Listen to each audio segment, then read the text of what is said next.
find a, b and n in the expansion of a plus b whole raised to n if the first three terms of the expansion are 729, 7290 and 30,375 respectively. Let us see the solution for this problem. Here in this question, the given expression is a plus b whole raised to n. Now we know that the expansion for a plus b whole raised to n is equal to nc0 a raised to n plus nc1 into a raised to n minus 1 into b plus nc2 into a raised to n minus 2 into b square all the way up to ncn into b raised to n.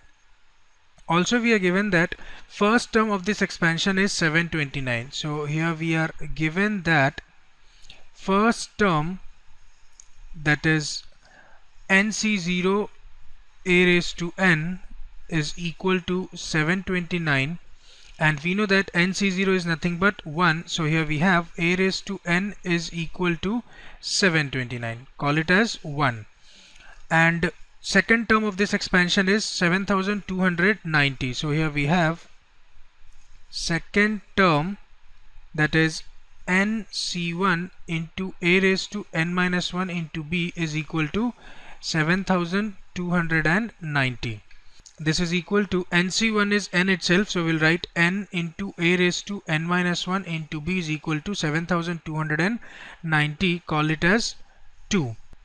We also have the value for third term of this expansion. Here we have third term, that is nc2 into a raised to n minus 2 into b square is equal to 30,375.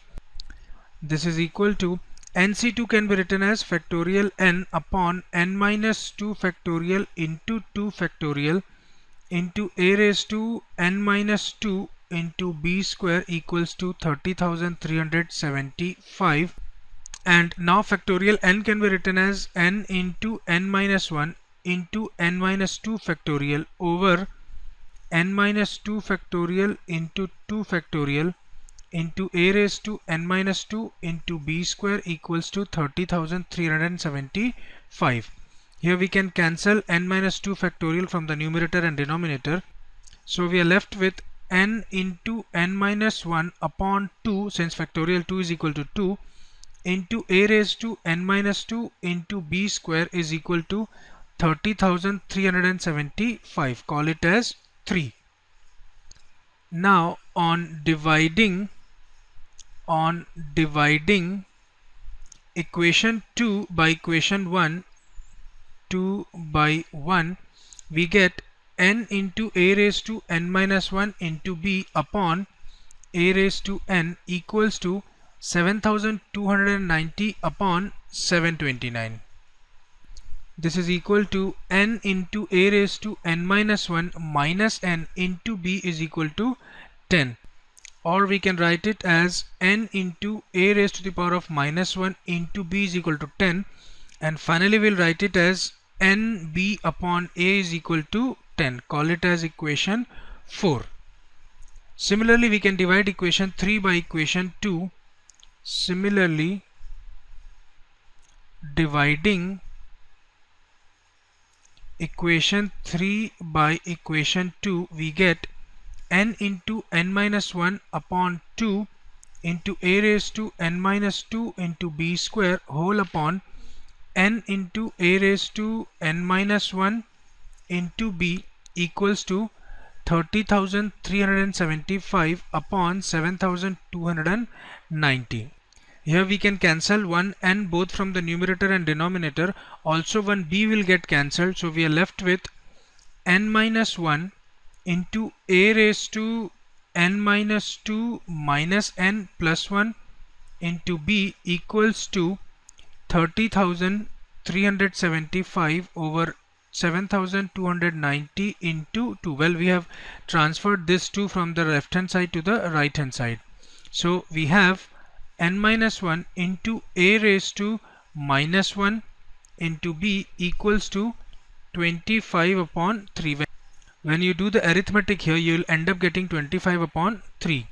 And this can also be written as n minus 1 into b upon a is equal to 25 upon 3. Or we can write this as n b upon a minus b upon a is equal to 25 upon 3. And from equation 4 we have the value of nb upon a, so here we'll substitute the value of nb upon a. So we have 10 minus b upon a is equal to 25 upon 3. This gives us 10 minus 25 upon 3 is equal to b upon a, which will give us b upon a as 5 by 3. So here we have b upon a is equal to 5 by 3. Now call it as equation 5. Now on substituting the value of b upon a from equation 5 in equation 4, here we have n into 5 by 3 equals to 10, or we can say that n equals to 10 into 3 over 5. This gives us n as 6. Well, now we can substitute the value of n in our equation 1 to get the value of a. So here we have a raised to the power of 6 equals to 729.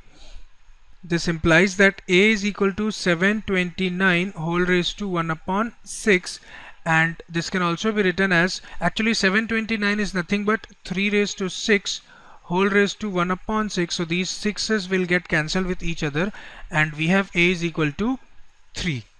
Now we will substitute the value of a in equation 5 to get the value of b. So here we have b upon 3 is equal to 5 upon 3. This gives us b as 5. So here we have n is equal to 6, b is equal to 5 and a is equal to 3. So this completes our solution. Let us see the next problem.